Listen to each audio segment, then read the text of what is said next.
You're listening to LVB Podcast Show with your friend, advocate, and host, Alvaro.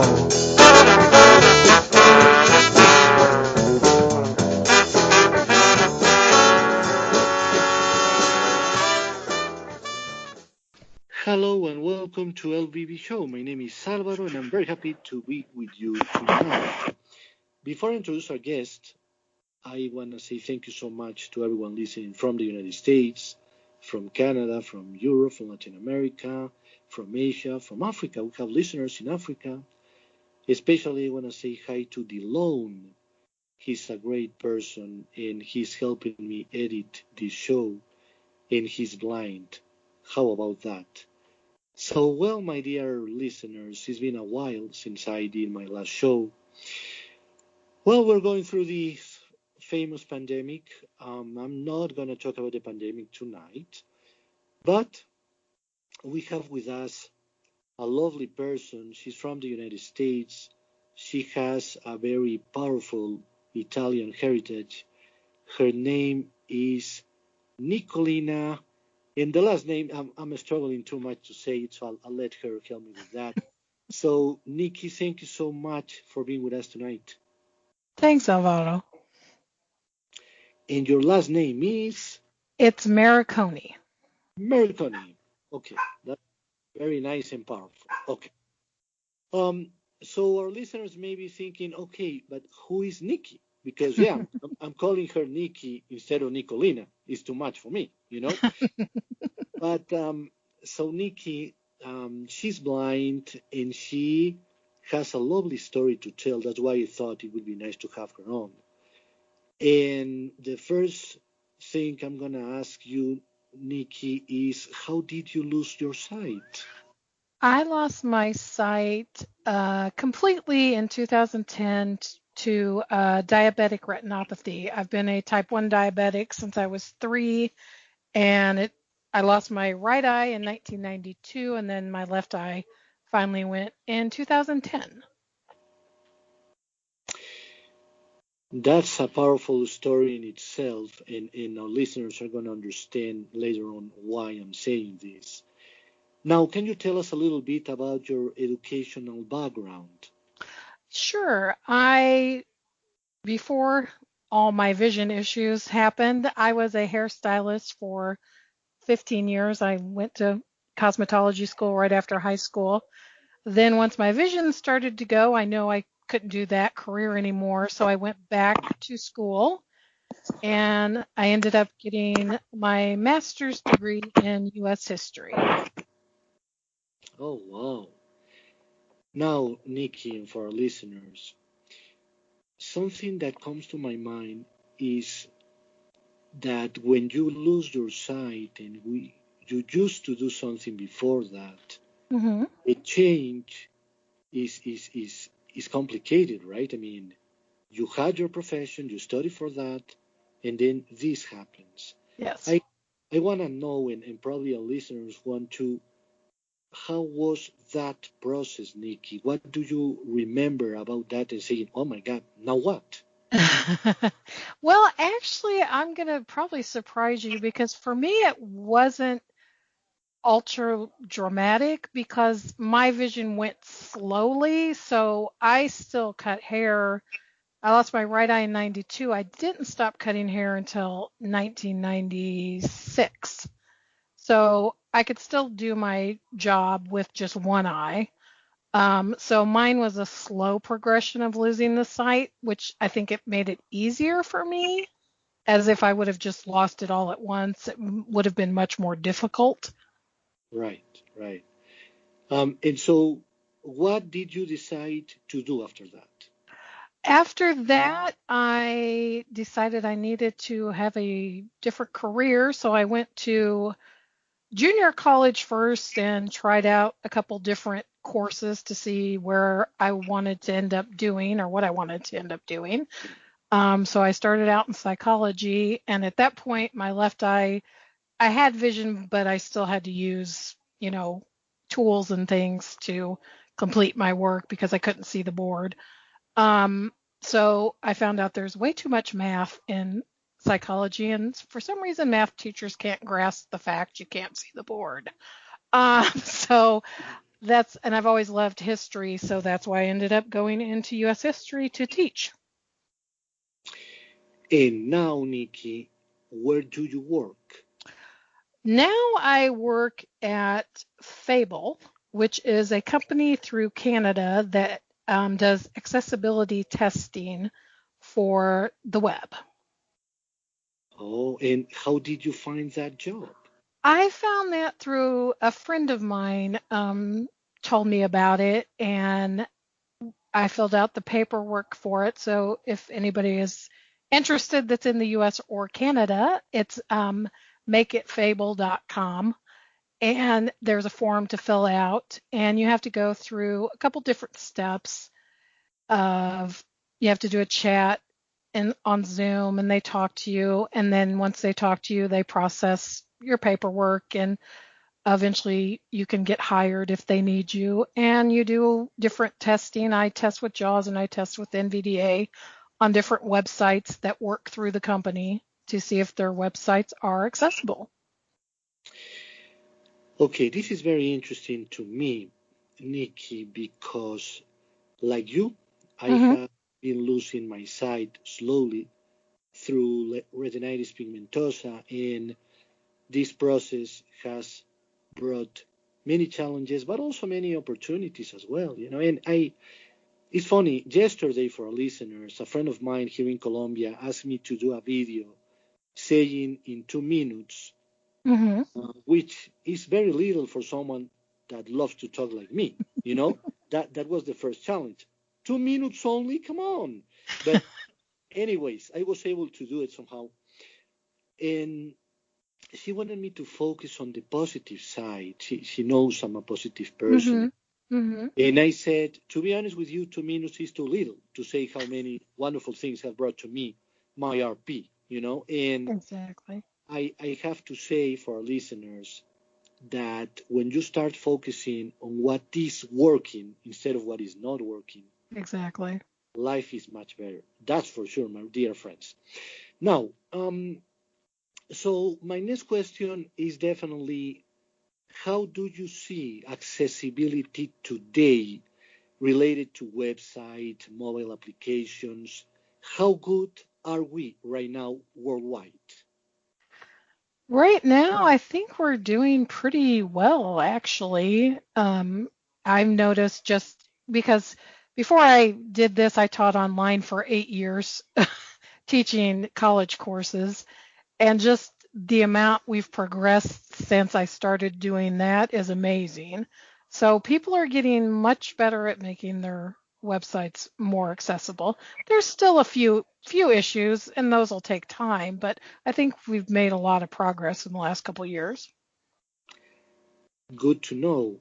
And what would be some of the essential programs you recommend us to learn how to use when we are going to apply for a job, at least in the United States, understanding every company is different and they will Yes. have certain requirements, but still, what would you say?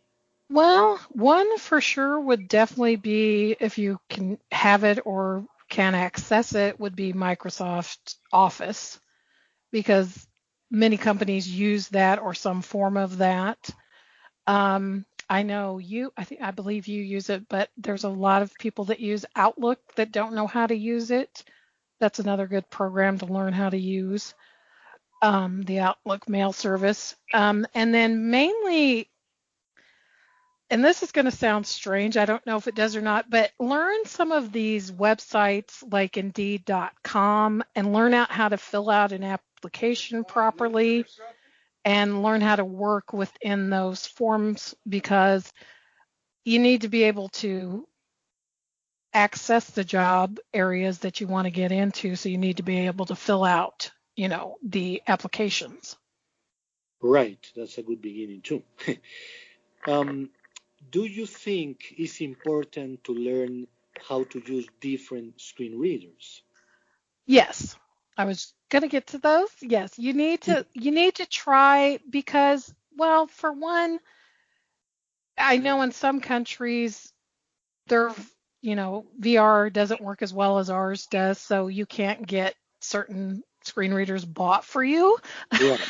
So you need to learn how to use whatever options you have.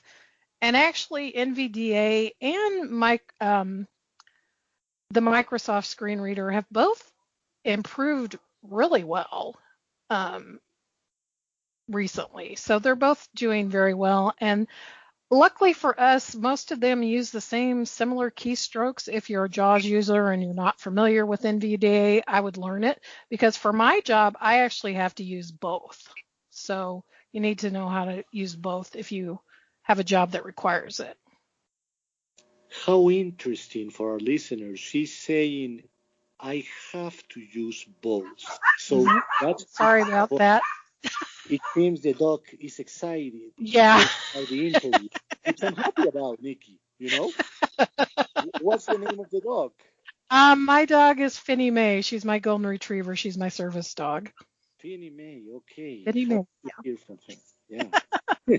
And so I do believe for our listeners the importance of learning JAWS, maybe a primary screen reader if possible, and then add to your set of skills NVDA and also Windows Narrator is going to help you. It's not going to hurt you. It's going to help you. That's for sure. No, it will help for sure, definitely. Now, Nicci, there's something I learned today. Mm-hmm. And for our listeners, if someone doesn't know, but I would like your opinion on this, and maybe you know something about this, and is that there are certain tablets from Microsoft that allows you to install NVDA and JAWS inside of them. I didn't know. I would assume, yeah. As far as I know, the only one I know of right now is the Windows Surface, but it can be converted from a tablet to a laptop. Aha, that's an interesting point. I'm saying this, Nicci, because someone in a tech group here in Colombia, so we're talking low tech, Okay. So Okay. I do not think it's the Surface because that's pretty powerful, Yeah. And here is beginning to be available and it's pretty expensive. But they told me not expensive, not too powerful tablets from Microsoft allows you to install NVDA or JAWS. I didn't know that very well. I think that may be exciting for some people, Nicci. Oh, definitely. Because I was thinking if you can put some Bluetooth keyboard on it, and you know how to use JAWS or NVDA, then you are not necessarily hooked up to a laptop or a desktop computer. Exactly. So we're talking about options here, which is always important. By the way, Nicci, you are an iPhone user, right? Correct.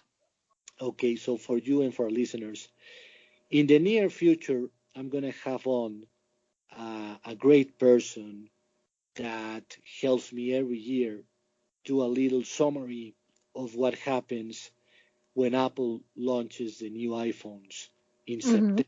So we're going to have that probably in October or November. That's going to be exciting to see what Apple has in store for us. Are you excited about the new iPhones coming up? I'm interested to see. I kind of I don't get too excited because sometimes there's not a lot of difference for voiceover users.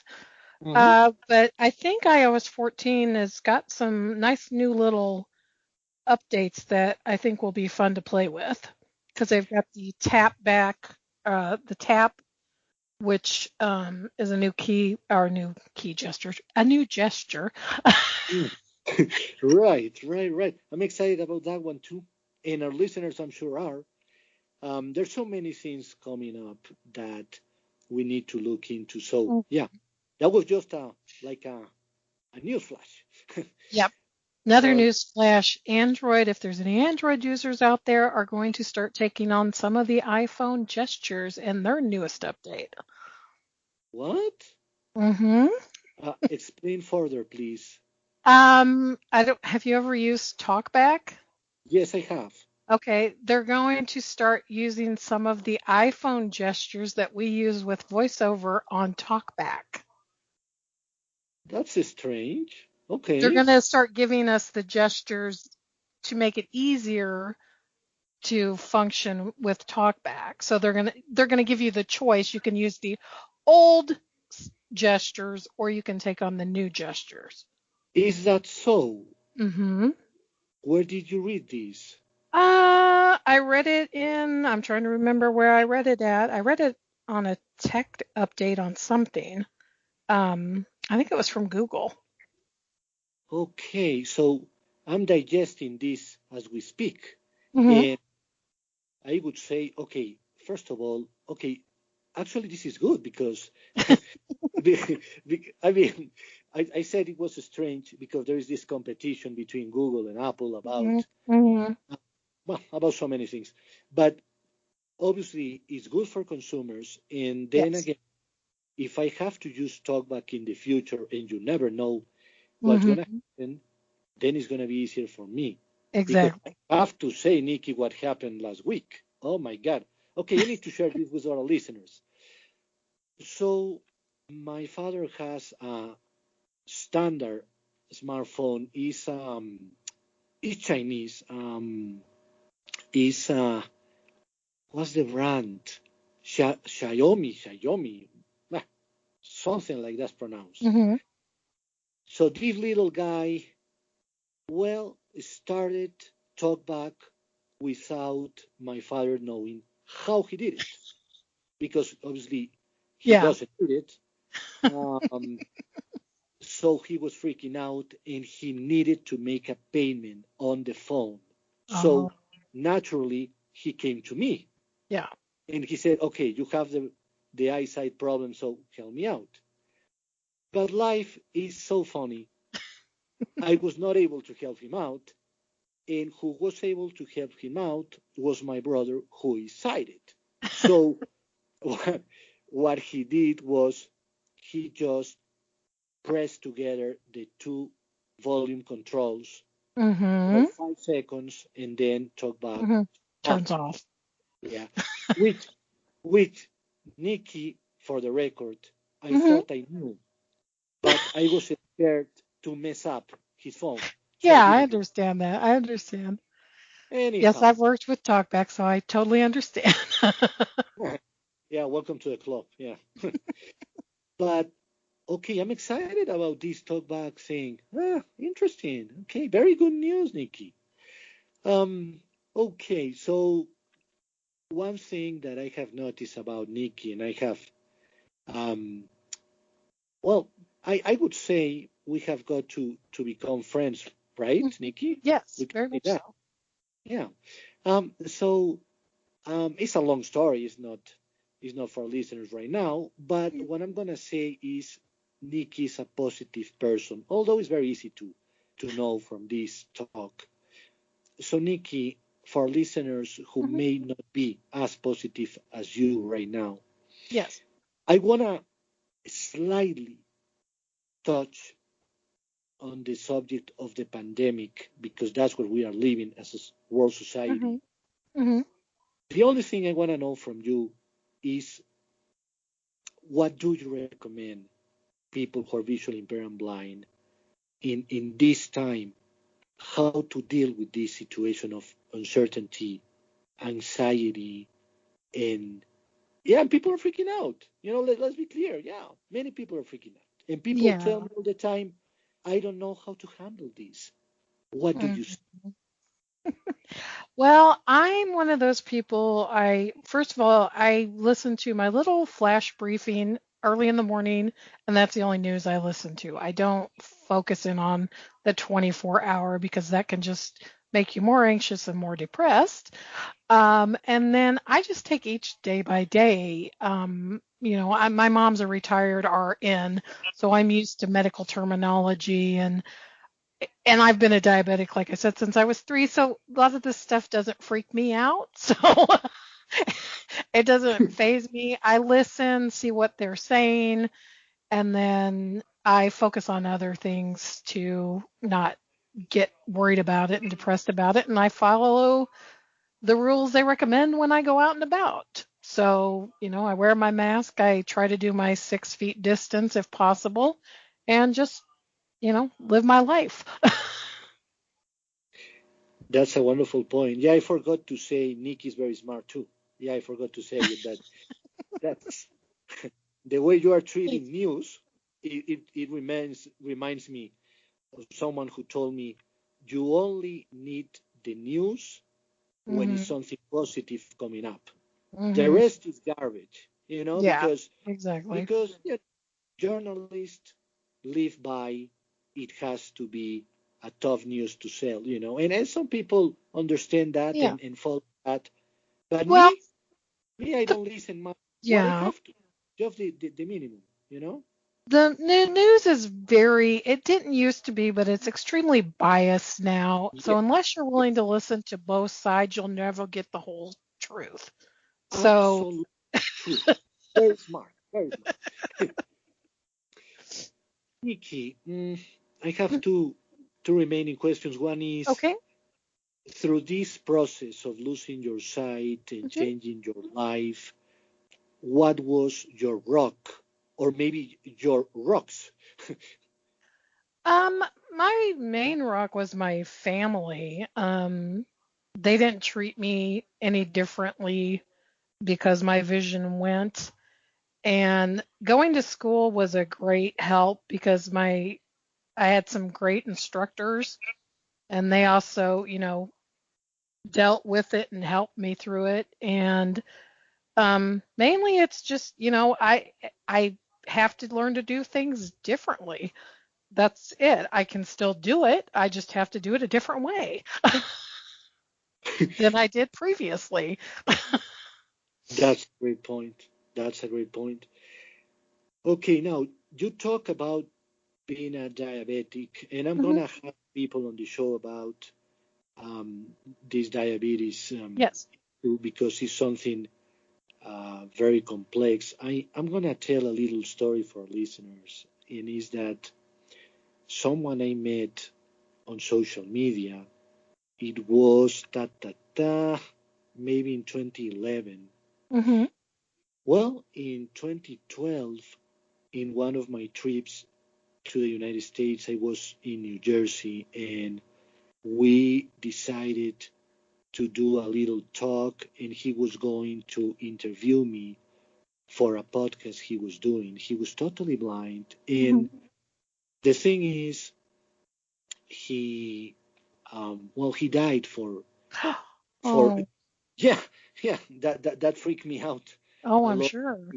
because I talked to him about an hour in 2012, hmm and and he was a very good human being, and the only hmm thing I know is that he put it on Facebook a week before he died. You need to take seriously your diabetes. Yes, you do. I want to know the why. What's the diabetes all about, Nikki? Can you explain to Okay. me? Basically, now there's two versions. Type 1 is what I am, which is a juvenile diabetic, which means you get it before you turn 21. Oh, And basically, for a juvenile diabetic, your pancreas does not produce insulin. Insulin oh, is what regulates your blood sugar levels. A type 2 is adult onset, and generally, adult onsets can be treated by pills. They don't have to take shots. I have to take shots because my body does not produce any insulin. Type 2, their body still produces some, and generally, with a lot, not all, don't get me wrong, a lot of type 2s, it's a lot of obesity, and they could control it if they lose the weight. It'll go away. Um, but you got to think, blood sugar, your blood runs through your entire body. right. So it can affect your entire body. It can Oh, well. affect, your kidneys, your circulation, a lot of diabetics that don't take care of themselves lose, limbs, fingers, toes, eyesight. It affects every part of your body. Okay, now, what are you not able to eat? The thing is, okay, I was raised, as I said, my mother was a registered nurse, so I was raised not to be denied anything, or as my first doctor said, you can have a piece of cake, you just can't have the whole cake. So, meaning you don't have to deprive yourself, but you have to watch what you're eating. So, you can have a small piece of cake, not a large piece of cake, not a bunch of cake, just a small piece. But you have to eat healthy choices, make better, smarter choices in your food. Um, you know, have a piece of fruit instead of a piece of cake, but that's good for anybody. It's Right. just you learn, and each diabetic's different. Um, some things affect some diabetics more than it affects others. So basically, it's learning your body and what affects it the most as far as blood sugar levels. Now, when you say eat a little piece of cake, is Yeah. once a week, once a month, every day? Oh, no, not every day. No. No, no, no, no. It was a joke. Sorry. No, I understand. No, no. Well, some may, you never know. But like, yeah, once a week, my thing is, if you're craving something, have it, have a small portion of it, but have it, because if you don't have it, then you're just going to keep craving it. And when you finally get it, then you're going to eat way too much of it. So you're better to say, oh, if I want a cookie, have a cookie, but if you can, have a sugar-free cookie or have a lower sugar cookie. Try to make smart decisions. What's the biggest challenge for you with diabetes? Um, well, the biggest challenge for me as far as when my vision went, I used to be on an insulin pump, but they don't make talking insulin pumps now. So Well, they're hard to do without that, but otherwise than that, they have talking meters, so I don't have any issues with that. I use pens, and the pens click so I can count my dosage myself. Otherwise than that, I don't really have any major problems with it because my mom never treated me any differently than my other siblings. So I'm a diabetic. I've had it 50 years, so and the only thing I've lost so far is my vision. Everything else is perfectly fine and healthy. that's a good point, Nikki. Hmm. Definitely, we're gonna go into this subject with some guests as well. Yes. There is another story for our listeners. Nikki, I'm gonna talk about another Italian American, a very famous one. Hmm. Do you like Al Pacino? Well, of course. Okay, Nikki, I have to say for our listeners, I saw him. Well, okay, I didn't see him, but I Yeah. I was um, close by on Broadway. It was in 2010. Hmm. Was on Broadway, and I went with my best friend to Nice. see him. Yeah, it was super nice. Okay, but people may be thinking, okay, what does that have to do with diabetes? Okay, that's a good point. Um, because it made me think about one of my favorite movie series, The Hmm. Godfather. And Hmm. The Godfather 3, that's when he is a wonderful movie. Hmm. Is when he is a little bit older and he's in the scene that I'm remembering. He's with a priest talking, walking, and he says, "Wait a minute, I have to rest. I have to eat something." Hmm. And he gets a little sweet Hmm. from his jacket, and he has to eat it, and he has to sit down and Hmm. rest, and he needs some water, and he says, I have diabetes. Hmm. What has that to do with anything? What it does is, okay, you as a person without diabetes, your normal blood sugars run 80 to 120. Mm-hmm. When it drops below 80, then your body will start to get the shakes. You'll start like a cold sweat. You'll feel lightheaded. You'll feel dizzy. Um, and sometimes if you don't eat properly and you take your medication with diabetes, your blood sugars can drop. So you could be having a low blood sugar. So you want to take, generally, most people give you orange juice or a piece of hard candy, something to bring your blood sugar levels back to normal. So Okay, you're, Nicci. So this is an irony. You need to eat sugar.